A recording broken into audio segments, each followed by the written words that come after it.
Chances are that you clicked on this video because you want to work on your accent and the way that you sound when you speak American English.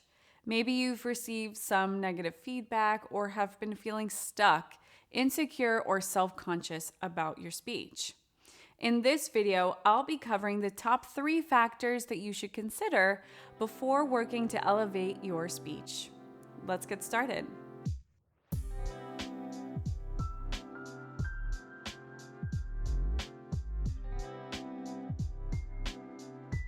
Factor number 1 to consider when working to elevate your accent or speech. Figure out why you sound the way that you do. How did you learn to speak English? Who was your role model or example? What were the different sounds and language influences going on around you? It really depends on the country that you grew up in or the region of the country that you grew up in, and all of these different factors that come together that largely shape the way that you sound and speak as an adult. Whether or not English is your first language or you grew up in the United States, everyone has a different way of speaking. So it's really important to go back to your childhood years and identify why and how you sound the way that you do now. Factor number 2 that you need to consider when working to elevate your accent and speech is who is your audience and what is the purpose of your communication. So let me break that down for you. When you're working on your accent, you most likely are not going to need to use that approach in 100% of contexts when you're speaking. So when you're having a conversation with friends, you're going to have a different communication style than when you're giving a presentation in front of your colleagues or superiors. So identify the speaking task, the context, the setting, and then think about the emotion that you want to bring, the message that you're trying to communicate and convey. What is the style that you're going to have? Okay, do you need to be enthusiastic, serious, excited, sad, whatever it may be? Focus on those factors and use them to shape and influence your approach and preparation.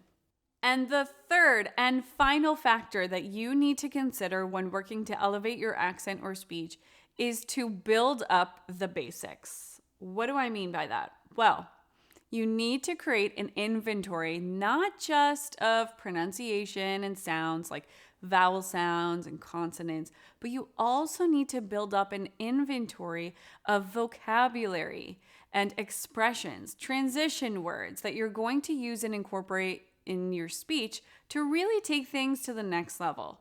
Most people complain that they feel stuck or hesitant or that they go blank when they're speaking because their nerves often get the better of them. And we want to make sure that we avoid that feeling and that frustration by setting ourselves up for success. Well, how do you do that? You have to go back and build up your basics. So make sure that you have a really strong foundation and understanding of not just the speech component, meaning the way that you sound with pronunciation and intonation and rhythm and word linking and all of those beautiful elements of the accent, but also the actual foundation of the language and the kind of expressions and terminology that you need to really be focusing on for your specific context or audience.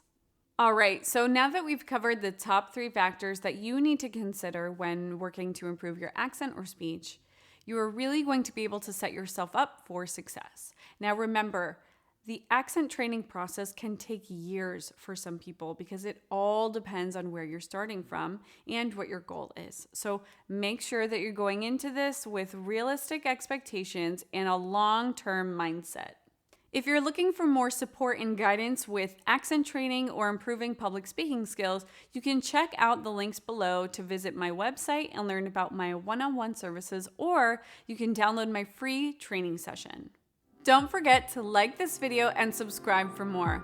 That's it from me today. I'll see you guys in the next one.